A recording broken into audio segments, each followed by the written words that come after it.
What's good? What's good? It's the one, the only, but what do I know? Boxing back at y'all with another one, man. Definitely had to, I'm becoming a big fan of Carlos Adames. But before I talk about this video, I want you guys to hear exactly what he had to go through just to get to this fight. I'm really happy to be here, and I'm ready for questions. So let's go. All right, before we open it up the floor to questions, I won't necessarily go into the story, but Carlos Adames has had his fair share of obstacles to deal with in order to get here. I mean, he had, quite a bit that was on his plate. He got here to Los Angeles on Thursday. He made the weight. He had some, he was dealing with some stuff with his visa. Went ahead, got past that, got here late Thursday night, had to make weight, went ahead and made the weight for the weigh-in on Friday, missed the press conference because he was still in Mexico City, which is high elevation, made the weight on Friday, and then comes out with this performance. On top of that, he had his wife and him, they were expecting a newborn. The newborn passed away. He had to go home to the Dominican Republic because he went ahead and they buried the baby. They had a funeral. Then he comes back here to get ready for camp. And then he had, there was an issue with the visa. He got his visa, and now he's the new world champion. So this man has dealt with so much, both inside the ring and outside the ring. But the Dominican Republic should be very proud of Carlos Adames. I will now turn it over to the media for questions. A round of applause for. So I wanted to touch on this because a lot of guys don't understand what boxers really have to go through in order. But before a fight, as you guys heard, this man, Carlos Adames, bro, this dude had issues getting into, he had issues with his visa, right? Which I'm going to play another video at the end so his coach can elaborate on that more. But he had issues getting his visa. So he didn't even really know that, like, because his coach was saying, like, they didn't get their visa until that Thursday. The fight was Saturday. They didn't get the visa till that Thursday. So on top of him, like, they thought at one point that they were gonna end up having to cancel the fight or whatnot. So on top of them having issues getting their visa, right? Once they finally got their visa, bro, they didn't even know they couldn't even get a flight to make it into the States. They had to, but luckily, and like I said, that his coaches are going to speak on this too. Luckily they had to somebody cancel, so they were able to get a flight to get out here. And then on top of that, they were having issues finding sparring partners when they got down. He still had to make weight, and then to make matters worse, while he was during his training camp, he had to go back home to the Dominican Republic because his expectant wife, who they were expecting a daughter, died at birth or whatnot, so they had to go home and bury her. And then on top of all that, he still has to come, and guess what? He still has to win a fight.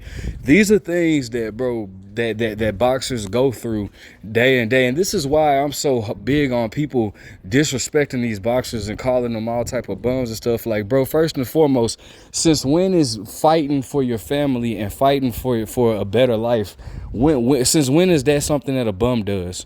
No, it takes a real, like, these guys, a lot of these guys. And then what's so funny to me is that a lot of these guys, majority, like 95%, well, not 90% of these guys, 90% of these guys that criticize these boxers the way they do never picked up or never been in the boxing gym a day in their life, and the other, and then 95% has never even competed in anything. But you guys have the audacity to sit here. Now, when I say you guys, I'm not talking about just because you're lit. I'm talking about the people that have the audacity to sit here and talk down on these fighters. Like, it's one thing to criticize, just everybody's opening for criticism, right? That's just sports in general, and we're fans. Yes, we have the right to criticize, but when you call these dudes bums and that's why, bro, you've never heard me ever call any. I don't care if the dude is 0 and 100 and has been knocked out 100 times, bro. You will never hear me call him a bum, bro. You will never hear me call any fighter a bum, bro, because anybody that steps into that ring to try to provide a better life for him and his family, and while risking his life, bro, that's not a bum in my eyes, bro. That's not a bum at all, bro. So you'll never hear me call any fighter a bum, never. But at the same time, like, you have these guys that disrespect. You don't know what these, and so like in boxing, let me tell you, boxing is the only sport like where you can't afford to have a slip up, right?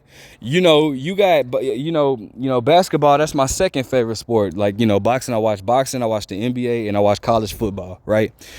Where you have, if one person messes up, if the star is not having a good game, then basketball, he still has his other teammates to rely that can step up, right?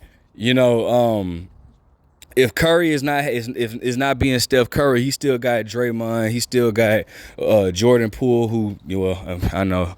Well, they just had their debacle, but we still got, you got Draymond, you got Klay Thompson. If Steph is not being Steph, right? You got these guys that can step up and still pull this off. Whereas boxing or MMA or UFC, when you're not having when you're having an off day, then that's on you. And what's crazy is, like, people. This is the craziest thing to me, when they have an off day, right? And you're like, you want to, dang, dude, not fighting like his normal self. And then when he comes out and says, well, I was going through a lot, I'm going through this, that, and the third, the first thing you guys do is says, oh, he's making excuses. He's making, like, bro, how is it an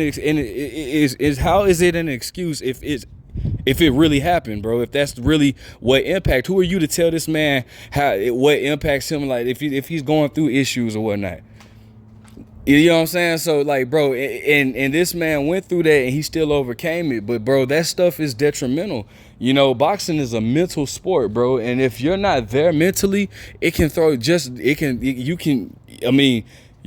your career. And, like, so, it's crazy the the amount of stuff that boxers go through and they sacrifice. I'm always going to be the advocate for the fighter, because these guys really need their respect. These guys really need their just due. They're putting, their life on the line. And, of course, it's in the same situation as, you pick this career.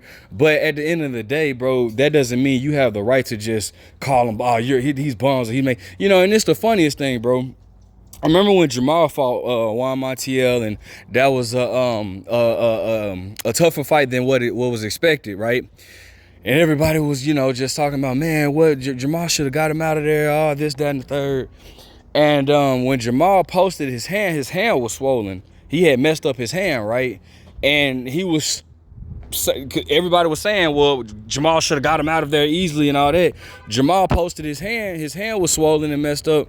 The first thing people were saying, oh, he's making excuses. Those are excuses. How is it an excuse when this man messed his hand up? It was just like the Tank versus Isak. Tank hurt his hand, and it was clear as day Tank hurt his hand, bro. Even Isak said in the post conference, he could tell that he hurt his hand. He stopped throwing it, and so but the first thing people want to say, oh, Tank is trash. He got a close fight with Isak, bro, but he clearly hurt his hand, bro. Like, these are the things that. And then we still fight through it.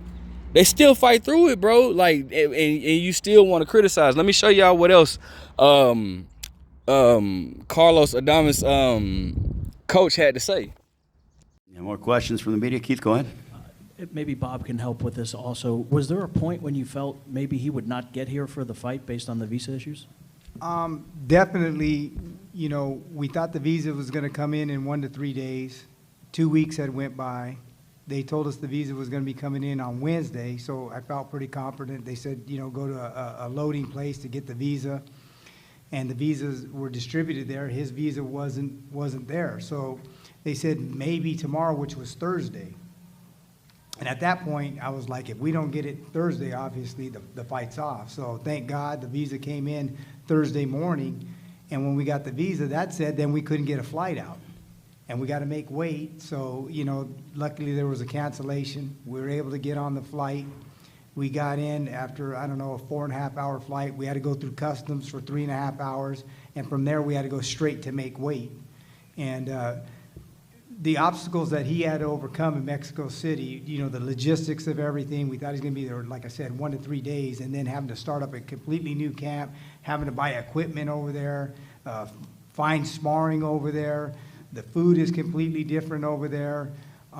It was very, very, very difficult. And, I've said this a lot. he's one of the most talented fighters I've ever seen. So I knew if anybody could overcome those obstacles, it would be him. Just one last thing for me. So you heard it right there. These are the things. Carlos is not the only person that had to go through issues like this. These are things that many boxers go through, and to sacrifice, just to get, to closer to their goals and their dreams or whatnot. So I brought that. I'm glad that they spoke on that. I'm very glad that they spoke on that, because here's the thing, right? If Carlos Adames would have lost the fight and he would have brought that up, everybody would have been saying, "Oh, you're just using excuses. Those are just excuses." But how is it really how is it an excuse if he went through it, right? And that's what happened. So let me know what you guys think. Like, comment, subscribe. But what do I know?